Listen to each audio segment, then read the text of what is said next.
नमस्कार, मैं Praveen Chaudhary, senior lecturer physics, स्वागत करता हूं आप सभी का आपके अपने चैनल फिजिक्स बियॉन्ड इमेजिनेशन में।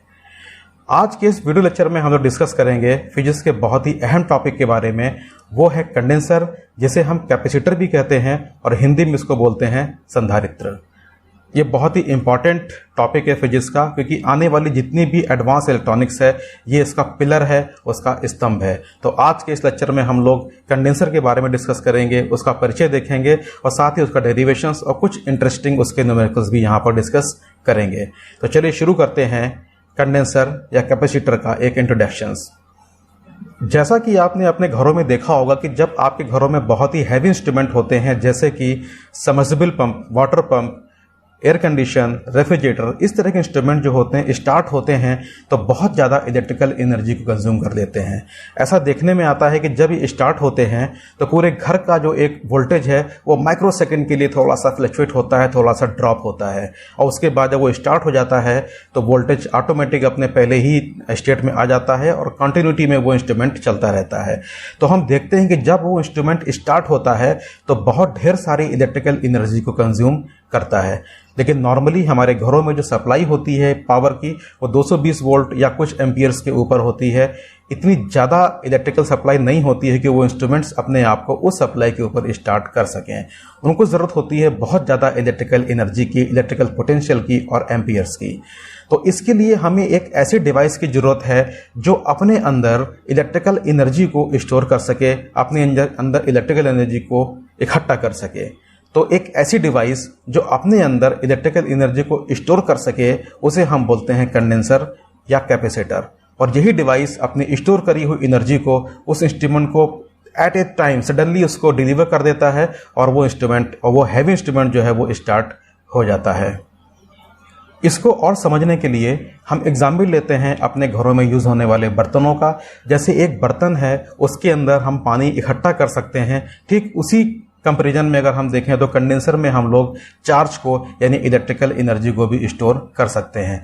जिस तरीके से एक बर्तन की किसी पानी को या किसी चीज़ को इकट्ठा करने की कैपेसिटी होती है, ठीक उसी तरीके से एक कंडेंसर की भी इलेक्ट्रिकल पावर या इलेक्ट्रिकल एनर्जी को स्टोर करने की कैपेसिटी होती है।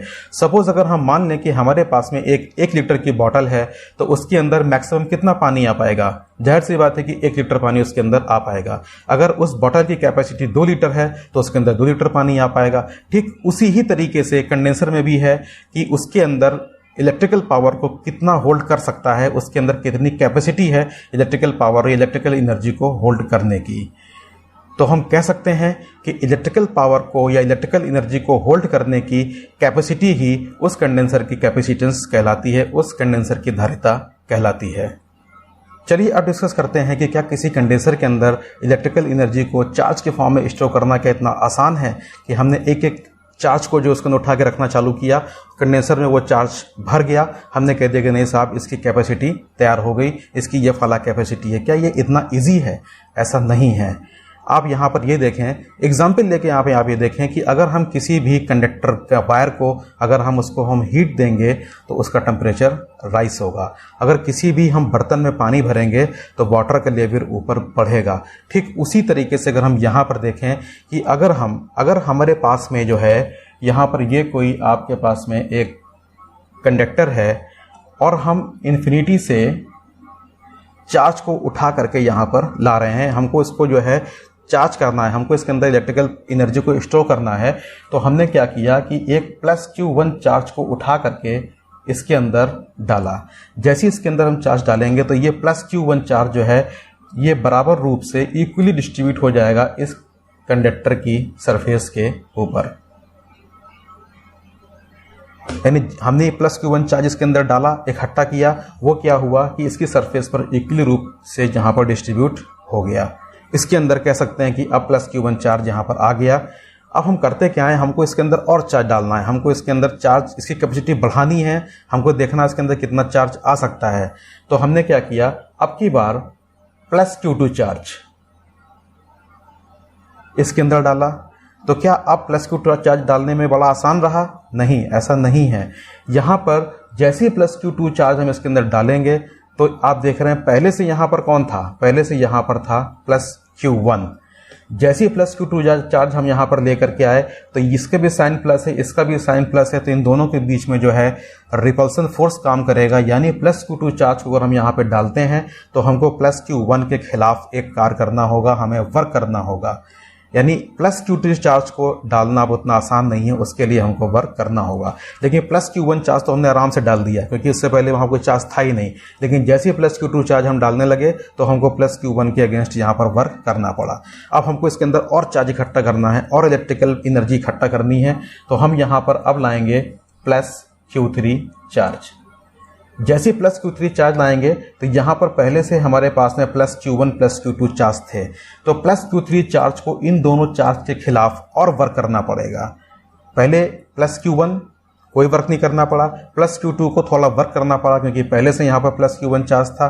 प्लस Q3 को और वर्क करना पड़ा क्योंकि अब यहाँ पर पहले से दो चार्ज इकट्ठा थे, plus Q1 plus Q2 plus Q3। अब हम और चार्ज डालते हैं, प्लस Q4 यहाँ पर लाते हैं। जैसे ही प्लस Q4 चार्ज को हम यहाँ लाएंगे तो इस चार्ज को लाने में हमको और वर्क करना पड़ेगा क्योंकि अब यहाँ पर हमारे पास में पहले से चार्ज आ गए थे, वो थे Q1 Q2 Q3। तो हम देख रहे हैं कि जैसे जैसे हम यहाँ पर चार्ज को डालते जा रहे हैं हमारा वर्क डन यहाँ पर बढ़ता चला जा रहा है। यानी जितना हम चार्ज रखेंगे उतना वर्क डन हमको करना पड़ेगा। तो एक फार्मूला होता है, आपको याद होगा कि dW = VdQ।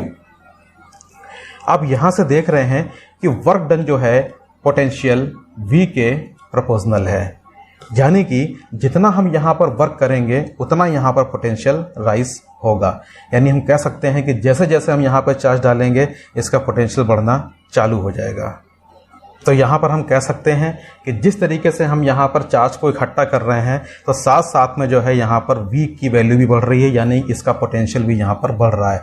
तो यहाँ पर हम कह सकते हैं कि चार्ज डाला तो हमको वर्क डन हमें करना पड़ा। जब वर्क डन किया तो वर्क डन जो होता है वो पोटेंशियल के प्रोपोर्शनल होता है, तो हमारी उसी रेशियो में हमारा जो है पोटेंशियल भी यहाँ पर राइज होना चालू हो गया। तो यहाँ पर हम ये भी कह सकते हैं कि जो हमारे पास में चार्ज Q है वो डायरेक्टली प्रोपोर्शनल होगा उसके पोटेंशियल के, कि जितना हम चार्ज इसके अंदर डालेंगे उतना ही पोटेंशियल यहाँ पर राइज होगा।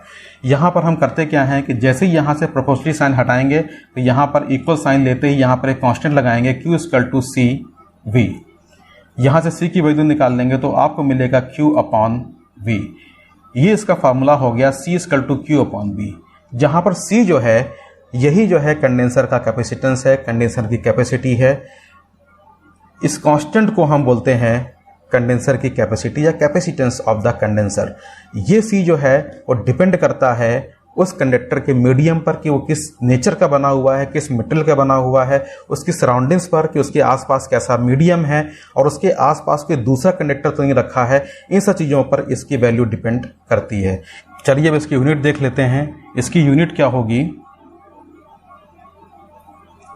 C = यहाँ पर ये चार्ज है Q, इसकी यूनिट होती है कूलाम।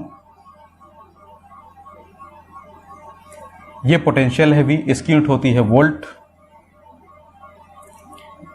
यानी कैपेसिटेंस की यूनिट हो गई कूलाम पर वोल्ट। और इस कूलाम पर वोल्ट को हम लोग बोलते हैं 1 फैरेड। 1 फैरेड। तो आप देख रहे हैं कि हमारे पास में कैपेसिटेंस की यूनिट जो होती है कूलाम पर वोल्ट, और 1 कूलाम पर वोल्ट को हम लोग बोलते हैं 1 फैरेड।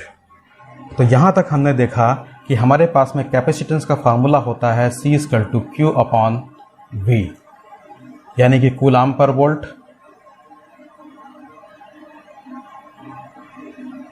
और इसी को हम लोग बोलते हैं 1 फैरेड। यानी यहाँ से इसकी हम डेफिनेशन निकाल सकते हैं कि अगर हम उस कंडक्टर के ऊपर 1 कूलाम का चार्ज लेकर के आएँ तो उसके पोटेंशियल में 1 वोल्ट की अगर उसमें इंक्रीज हो जाए तो हम कहेंगे कि उसकी कैपेसिटी या उसका कैपेसिटेंस जो है वो 1 फैरेड है। अगर 1 कूलाम का हम उसके ऊपर चार्ज रखते हैं और चार्ज रखते ही उसके वोल्टेज में, उसके पोटेंशियल में 1 वोल्ट की अगर यहाँ पर इंक्रीजमेंट होता है तो हम कहेंगे कि उस का जो कैपेसिटी है उस कंडक्टर की वो है 1 फैरेड। तो यहाँ पर ये बात क्लियर हो गई है कि जितनी बार हम चार्ज रखेंगे उतनी बार उसके पोटेंशियल में इंक्रीजमेंट आएगा। चलिए इस चीज़ को और समझने का प्रयास करते हैं। एग्जाम्पल लेके चलते हैं। अगर हम आपसे कहें कि कोई आपके पास में कंडक्टर है, उसकी कैपेसिटी, उसका कैपेसिटेंस जो है वो है 4 फैरेड। 4 फैरेड। तो इसका मतलब यहाँ पर यह हो गया कि इस पर 4 कूलाम चार्ज लाया गया और उसके लाने पर उसके पोटेंशियल में 1 वोल्ट का इंक्रीज हुआ, यानी उसकी कैपेसिटी आपके पास में हो गई 4 वोल्ट। C = Q/V फार्मूले से 4 फैरेड का मतलब ये हो गया कि उसके ऊपर 4 कूलाम हम चार्ज रखेंगे तो उसके जो है पोटेंशियल में 1 वोल्ट का इंक्रीजमेंट अगर हो जाए तो हम कहेंगे कि उसका कैपेसिटेंस जो है वो 4 वोल्ट है। एग्जाम्पल एक और लेते हैं। अगर आपके पास में वही कंडक्टर है और उसकी कैपेसिटी है आपके पास में 6 फैरेड, तो फॉर्मूले से C = होता है Q/V। अब यहाँ पर कितना चार्ज लेकर के आ गए हम? 6 कूलाम, और जैसी 6 कूलाम चार्ज रखा हमने ला करके तो पोटेंशियल में इंक्रीजमेंट हुआ 1 वोल्ट। तो इसकी जो कैपेसिटी हो गई वो हो गई 6 फैरेड, 4 फैरेड एंड 6 फैरेड। तो यहाँ आप देख रहे हैं कि कैपेसिटी किसकी ज़्यादा है? जो ज़्यादा इलेक्ट्रिकल एनर्जी को स्टोर कर रहा है। तो एनर्जी को कौन स्टोर कर रहा है? 6 फैरेड वाला। यानी यहाँ पर 6 कूलाम का हम चार्ज लेकर के आ गए तो 1 वोल्ट बढ़ा, और यहाँ पर सिर्फ 4 कूलाम का आवेश लेकर के आए तो 1 वोल्ट बढ़ा। तो कैपेसिटी किसकी ज़्यादा हो गई? कैपेसिटी ज़्यादा हो गई 6 फैरेड वाले की, क्योंकि ढेर सारा चार्ज लेकर के आए, वोल्टेज में इंक्रीजमेंट हुआ 1 वोल्ट का। यहाँ पर कम चार्ज लेकर के आए तब भी 1 वोल्ट बढ़ा। तो हमारे यहाँ कहने का मतलब ये हो गया कि जितना ज़्यादा हम चार्ज लाएंगे उसके रेशियो में अगर वोल्टेज कम रहेगा, कम इंक्रीज होगा तो उसकी कैपेसिटी ज़्यादा हो जाएगी। तो यहाँ पर ज़्यादा हम चार्ज ला रहे हैं तो पोटेंशियल 1 वोल्ट बढ़ रहा है, यहाँ पर कम चार्ज को रख रहे हैं तो पोटेंशियल 1 वोल्ट बढ़ रहा है। यानी इस वाले कैपेसिटर की, इस वाले कंडेंसर की इलेक्ट्रिकल पावर को होल्ड करने की कैपेसिटी ज़्यादा है। और यहाँ पर एक रिजल्ट और भी निकल करके आ रहा है कि जैसे जैसे उसके ऊपर हम जो है चार्ज को रखते हैं पोटेंशियल इंक्रीज होता है। अगर किसी तरीके से चार्ज रखते समय बढ़ने वाले पोटेंशियल को हम कंट्रोल कर सकें, उसे नियंत्रण कर सकें, तो हम बहुत ज़्यादा उसके ऊपर चार्ज को इकट्ठा कर सकते हैं, बहुत ज़्यादा इलेक्ट्रिकल एनर्जी को इकट्ठा कर सकते हैं और उतनी ज़्यादा उसकी कैपेसिटी होगी। यहाँ से यहाँ पर ये चीज़ आपकी क्लियर हो जाती है। चलिए अब हम लोग डिस्कस करते हैं एक स्फेरिकल कंडक्टर का कैपेसिटेंस कितना होगा, यानी capacitance of the spherical conductor, और हिंदी में कहते हैं एक गोली चालक की धारिता कितनी होगी, कैपेसिटेंस कितना होगा। तो यहाँ पर चलिए ड्रॉ कर लेते हैं। ये हमारे पास में एक कोई स्फेरिकल कंडक्टर है, जैसे फुटबॉल है, एक गोल एकदम 3D शेप है। इस तरीके से ये एक स्फेरिकल कंडक्टर है। ये कोई सर्किल नहीं, ध्यान रखिएगा, 3D शेप है। ये एक स्फेरिकल कंडक्टर यानी कि फुटबॉल, बड़ी सी फुटबॉल यानी कि स्फेरिकल, इस तरह का आपके पास में कंडक्टर है। और हमने मान लिया है कि इसकी जो है रेडियस जो है वो है स्मॉल a। अब हमें निकालना क्या है? ये कंडक्टर है तो हमको निकालना है कि इसके अंदर इलेक्ट्रिकल एनर्जी को कितना होल्ड कर सकता है, इसकी कैपेसिटी कितनी है इलेक्ट्रिकल एनर्जी को होल्ड करने की। तो इसके ऊपर हम लोग करेंगे क्या कि इलेक्ट्रिकल एनर्जी को हम चार्ज के फॉर्म में अंदर स्टोर करना चालू करेंगे। ये तो आपको पता ही है कि एनर्जी स्टोर कैसे करते हैं, इलेक्ट्रिकल एनर्जी को स्टोर करते हैं चार्ज के फॉर्म में। तो हम यहाँ पर क्या करेंगे, यहाँ पर दूर से कहीं से उठा के इसके अंदर चार्ज डालना चालू करेंगे। सपोज हम यहाँ पर जो है +Q चार्ज हमने इसके अंदर डाला। जैसे ही +Q चार्ज हम इसके अंदर डालेंगे तो ये +Q चार्ज जो है वो यूनिफॉर्मली इसकी पूरी सरफेस के ऊपर इक्वली डिस्ट्रीब्यूट हो जाएगा। प्लस प्लस प्लस प्लस पूरी सरफेस पर यूनिफॉर्मली डिस्ट्रीब्यूट हो जाएगा इस तरीके से। +Q चार्ज, जैसे ही +Q चार्ज इसमें हमने दिया, यूनिफॉर्मली पूरी सरफेस के ऊपर वो डिस्ट्रीब्यूट हो गया।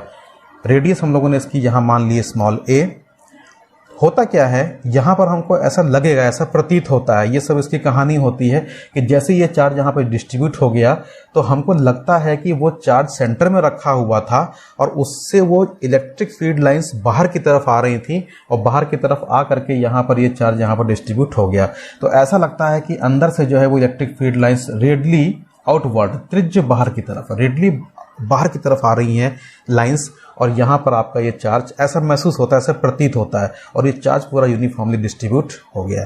तो यहाँ पर जितना भी आपका चार्ज था वो कहाँ पर आ गया, इस स्फीयर की सरफेस के ऊपर। टोटल जितना चार्ज था यहाँ पर बराबर रूप से डिस्ट्रीब्यूट हो गया, अंदर कोई भी चार्ज नहीं है, क्योंकि ऐसा लग रहा है कि चार्ज निकल के अंदर से बाहर की तरफ आ रहा है, सेंटर पर रखा हुआ और बाहर की तरफ फैल रहा है और सरफेस पर आ करके वो यूनिफॉर्मली डिस्ट्रीब्यूट हो गया।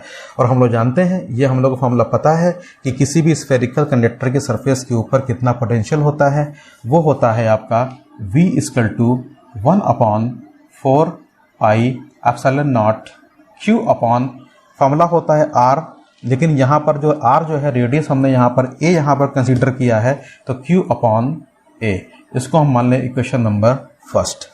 ये वो पोटेंशियल है, जैसे हमने इसके ऊपर अंदर चार्ज डाला इसका पोटेंशियल राइज हुआ, जो चार्ज था यूनिफॉर्मली इसकी सरफेस के ऊपर डिस्ट्रीब्यूट हो गया, तो यानी पोटेंशियल भी कहाँ चला गया, सरफेस के ऊपर चला गया। जो सरफेस के ऊपर पोटेंशियल है उसका फॉर्मूला होता है V = 1/4 epsilon not Q upon A। ये पोटेंशियल इसकी सरफेस के ऊपर आ गया। हमको निकालना क्या है, इस स्फेरिकल कंडक्टर का कैपेसिटेंस, और कैपेसिटेंस का फार्मूला आपको पता ही है, C = होता है Q अपॉन V। यहाँ पर इक्वेशन नंबर फर्स्ट से हम यहाँ पर V का मान यहाँ पर रख देते हैं, वैल्यू रखते हैं, तो C = Q upon V। Q upon V की वैल्यू हमारे पास में है 4 pi epsilon not Q upon A। यहाँ से Q से Q कैंसिल हो गया, आपको यहाँ मिला C = 4 pi epsilon not A। इसको हम मान लेते हैं इक्वेशन नंबर सेकेंड। तो ये फॉर्मूला निकल के आया है, ये फॉर्मूला है आपका capacitance of the spherical conductor, यानी किसी गोली चालक की धारता आपके पास में निकल के आ गई है, C = 4 pi epsilon not A। यहाँ से आप देख रहे हैं कि यहाँ पर जो कैपेसिटेंस है इसका वो डायरेक्टली प्रोपोर्शनल है इसकी रेडियस के, यानी यहाँ पर ये इससे पहले आपको बताया, अभी जब स्टार्ट में हमने किया तो हमने डिस्कस किया था कि कैपेसिटेंस जो होता है C जो होता है वो डिपेंड करता है कंडक्टर के मटेरियल के ऊपर कि वो किस मटेरियल का बना हुआ है, वो डिपेंड करता है कि कंडक्टर का साइज़ क्या है और शेप क्या है। अगर उसका साइज और शेप डिफरेंट है तो उसके C के ऊपर फ़र्क पड़ेगा, उसका C भी डिफरेंट होता चला जाएगा। उसके आसपास सराउंडिंग में क्या चीज़ें हैं वो यहाँ पर आ रही हैं 4 पाई एप्सिलॉन नॉट, ये सराउंडिंग्स है। एप्सिलॉन नॉट यहाँ पर क्या है, specific free permittivity of free space है, अर्थात उसकी स्पेस की उसके आसपास सराउंडिंग में क्या चीज़ें हैं वो उस पर डिपेंड कर रहा है, यानी कि C डिपेंड करता है कंडक्टर के शेप पर, साइज पर, उसके मटेरियल पर, उसके सराउंडिंग्स पर, और साथ ही उसके पास कोई दूसरा कंडक्टर तो नहीं रखा हुआ है उसके ऊपर भी डिपेंड कर रहा है। तो ये फॉर्मूला बताता है हमको कि कैपेसिटेंस जो होता है वो उसके आकार के ऊपर डिपेंड करता है, यानी C = A।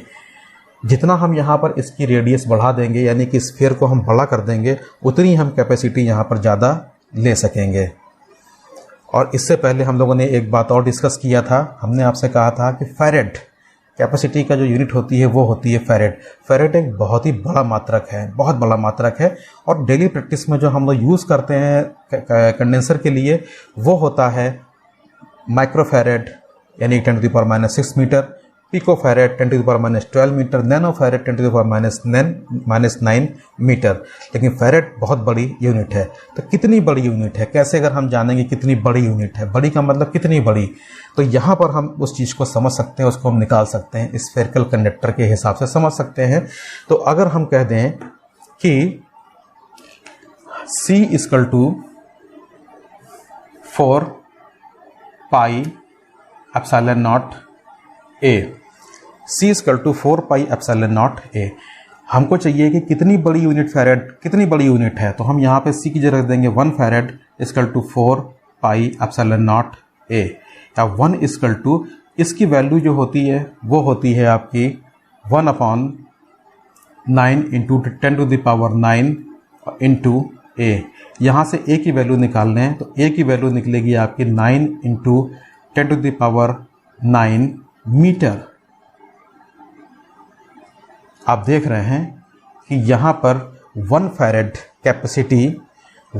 कैपेसिटी हमको पाने के लिए कितना बड़ी इसकी रेडियस चाहिए होगी, उसकी चाहिए होगी 9 × 10⁹ मीटर का स्फीयर, यानी कि इतना बड़ा स्फीयर हमको यहाँ पर चाहिए होगा जिसकी रेडियस हो 9 × 10⁹ मीटर। इसको समझने के लिए काम यहाँ पे आप कर लें कि A = 9 के आगे 9 0 लगा दीजिए, 1 2 3 4 5 6 7 8 9 मीटर।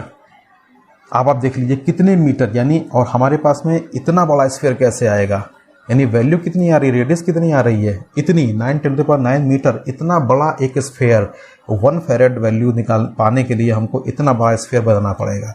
और ये साइज आप जान सकते हैं कितना होगा, ये साइज होगा कम से कम हमारी जो अर्थ है उसकी रेडियस से भी ज़्यादा, कि हमारे अर्थ की रेडियस कुछ 6 करके होती है। तो आप देख रहे हैं यहाँ पर ये 9 है, यानी कि 1 फैरेड कैपेसिटी प्राप्त करने के लिए हमको इस स्फेरिकल स्फेरिकल कंडक्टर का साइज रखना पड़ेगा अपनी अर्थ से भी ज़्यादा, यानी हमारी पृथ्वी से भी ज़्यादा बड़ा गोला बनाएंगे तब हमको 1 फैरेड कैपेसिटी मिलेगी। तो यहाँ से आप देख सकते हैं कि 1 फैरेड कितना बड़ा मात्रक है, कितनी बड़ी यूनिट है। तो इसीलिए यहाँ पर ये भी कह सकते हैं कि जो हमारे पास में जो स्फेरिकल कंडक्टर की कैपेसिटी है, स्फेरिकल कंडक्टर जो होता है वो पूरी तरीके से यूजलेस है, क्योंकि यहाँ पर हम ज़्यादा धारिता, ज़्यादा फैरेड प्राप्त करने के लिए हमको उसका साइज़ बहुत बड़ा करना पड़ेगा। तब मतलब हमको अगर हमें 10 माइक्रोफैरेड चाहिए तो साइज़ बहुत बड़ा हो जाएगा, 9 माइक्रोफैरेड चाहिए तो साइज़ और बड़ा हो जाएगा, यानी कि जितनी हम उसकी रेडियस बढ़ाते चले जाएंगे उतना साइज़ बढ़ता चला जाएगा और हमें कैपेसिटी भी वहाँ पर कम मिलेगी। तो इसलिए स्फेरिकल कंडक्टर जो हमारे लिए जो है वो ज़्यादा यूज़फुल नहीं है। इसीलिए आगे पैरेलल प्लेट कैपेसिटर की कॉन्सेप्ट आई है, जिसको आने वाले वीडियो लेक्चर में हम लोग डिस्कस करेंगे। तो आज के लेक्चर में हम लोगों ने जाना कि कैपेसिटर क्या है, कैसे वर्क करता है और स्फेरिकल कंडक्टर का कैपेसिटेंस कैसे निकाला जाए और फैरेड कितना बड़ा यूनिट है, ये भी हम लोगों ने यहाँ पर जाना। और ये भी हम लोग यहाँ पर जान गए हैं कि हमारे पास में जो स्फेरिकल कंडक्टर था वो हमारे लिए बहुत ज़्यादा यूज़फुल नहीं है।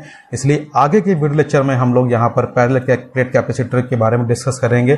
कैपेसिटर एक बड़ा चैप्टर है, इसलिए ये एक वीडियो में, एक लेक्चर में इसको जो है वो कवर करना बड़ा मुश्किल है। तो नेक्स्ट वीडियो में हम लोग इसके और भी एग्जाम्पल्स, इसके और भी डेरिवेशंस और उसके न्यूमेरिकल्स को हम यहाँ पर डिस्कस करेंगे।